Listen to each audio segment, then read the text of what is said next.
Monday, the 18th May 2025, I received intelligence reports that President William Ruto had ordered that I be dealt with once and for all.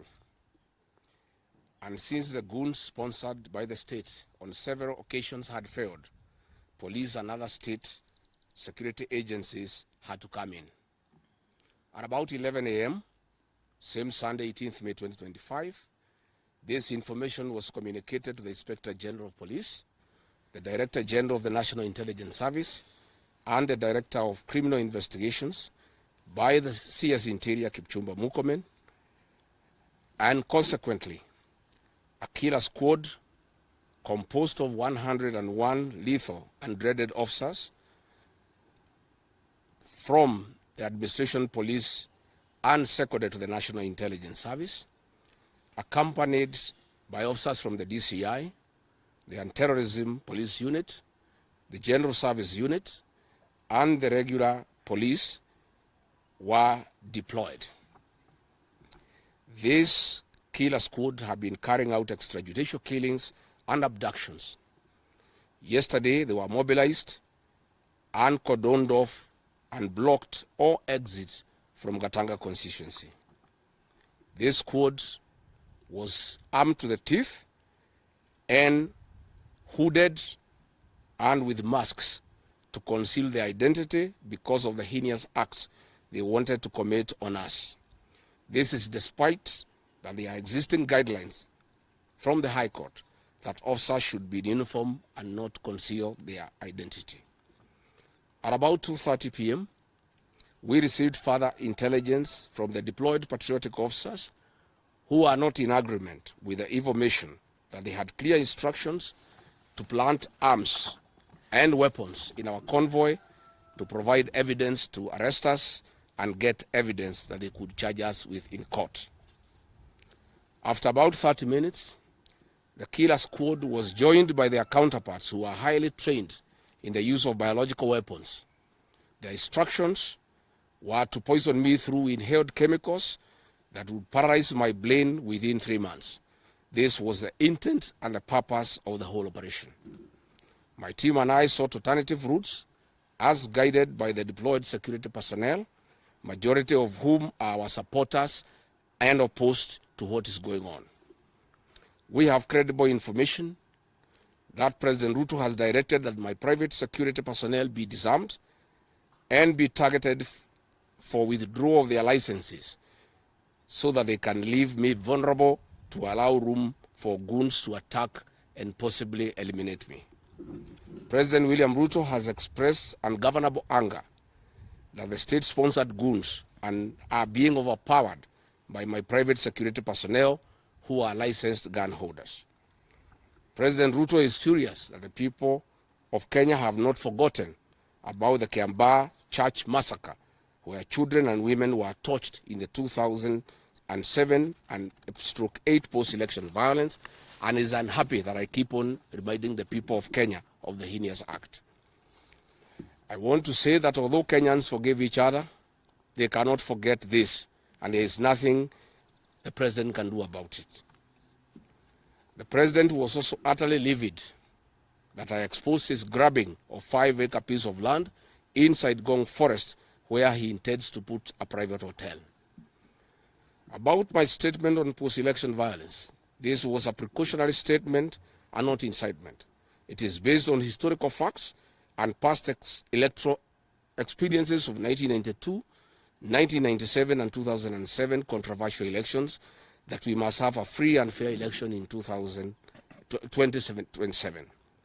It is my civic duty as a leader to remind IEBC, all agencies and institutions charged with election management, that they must deliver free, fair, verifiable, and credible election. I have heard the CS Interior and other pretenders to the throne claim that they will not allow political violence. I urge them to walk the talk. Since November 2024, political violence of great magnitude has been meted on me, my family, and my supporters. Not a single case has been prosecuted. For instance, on 28th November 2024, at a solemn funeral service in Limuru, Kiambu County, I was attacked by organized criminal gangs and a police escort. On 28th December 2024 in Shamata, Nyandarua, an inspector of police flanked by criminal gangs threw tear gas canisters at me. On 23rd March 2025 at ACK St. Peter's Cathedral in Nyeri, my convoy was attacked at a church compound by a known criminal gang under police escort. On 29th March 2025 in Naivasha town, we were attacked by the police. On 6th April 2025 at a church service in Mwik, PCA, hooded goons attacked us inside the church. We dismiss with contempt the loose talk by CS Interior that during the DCP party unveiling, where goons dared to cause chaos were fighting for handouts from us. These were state-sponsored, but fortunately, they were overpowered by security personnel and supporters. The CS has given instructions that instead of arresting the said goons, they disarm my security personnel to give goons free access to me and my supporters in future occasions. Let it be known that our party DCP has organic support and we do not pay supporters to attend our meetings the way the government is doing to people to attend their meetings. Finally, let me assure the planners of this violence that you will not stop the cause of the people of Kenya.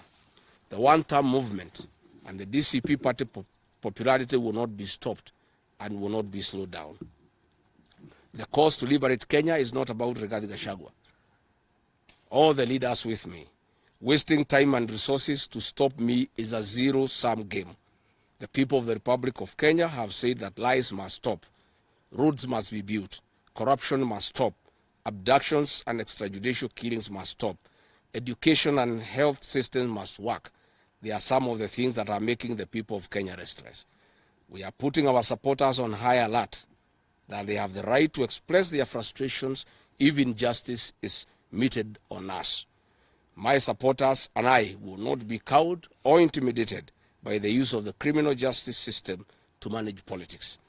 The drama of waylaying us on roads should be stopped. If the government knows that I've committed a crime known under the laws of Kenya and identified in the penal code, they know all my homes. And I'm here. They know my Wamanyoro home. They don't need to waylay me on the road. Let them just come here, and if you have committed a crime, they can come and arrest me and take whatever action that they want to take. That is the end of the statement. Iko swali? Yes. Yes.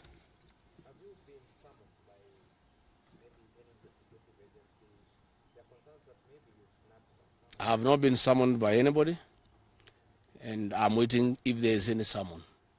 What happened is that they wanted to plant weapons in my convoy, and they wanted to use chemicals so that they can paralyze our brain the way they did to Kenneth Matiba.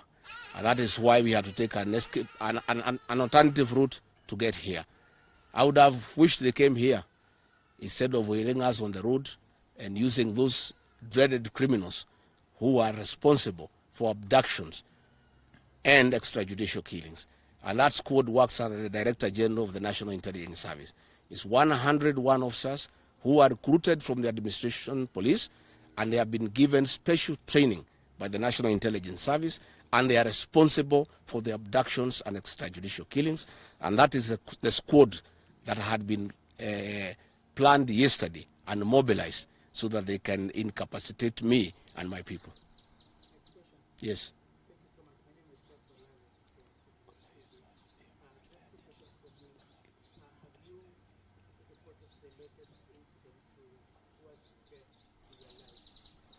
Report to who? These are the same people who want to kill me. How do you report to the people who are planning to poison your mind so that the brain can be paralyzed and then you become a vegetable? I cannot report. And I wrote to the Inspector General of Police and the Director of Criminal Investigations, instead of answering the issues I had raised, told me to report to the next police station. Yet all these things have happened under the cover of the police. So it is useless to go and report to the police. That is why I'm talking to the people of Kenya, so that if anything happens to me, President William Ruto must be held accountable. And I want to say, when they hounded me out of office, I pleaded with my supporters to stay calm and express their displeasure by singing. That is no longer going to be the case. And my supporters have blamed me for not allowing them to stand up to intimidation and the wrong things that are being done against their leaders. Therefore, our supporters are on high alert, and they will be part of the leadership and ourselves who will be resisting impunity and intimidation by William Ruto and the government.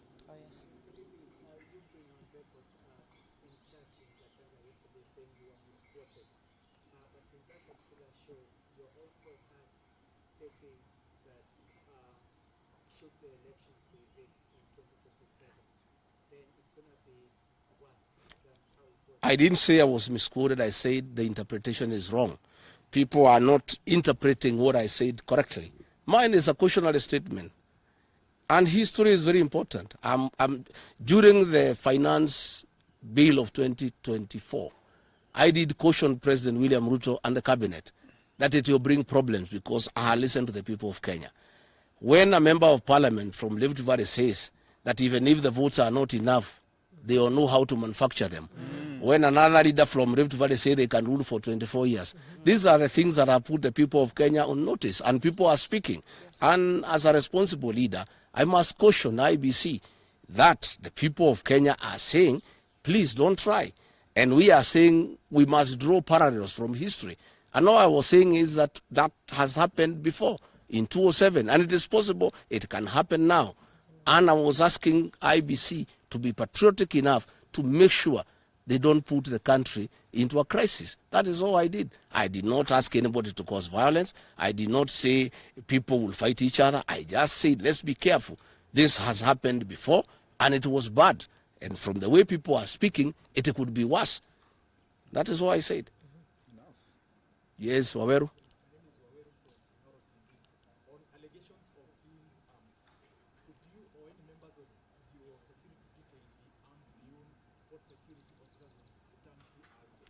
No, I am a licensed firearm holder. I've been licensed as a firearm holder from 1995. Officers who helped me are licensed firearm holders within the provisions of the law. We don't carry any illegal weapons. In this country, civilians are allowed to have firearms. And since the government withdrew security around me, and there has been so many attacks against me, it was my responsibility to put up a team of civilian firearm holders to escort me around. And there is nothing that is illegal, and there is nothing that is wrong. Tumesikizana? Asanteni sana.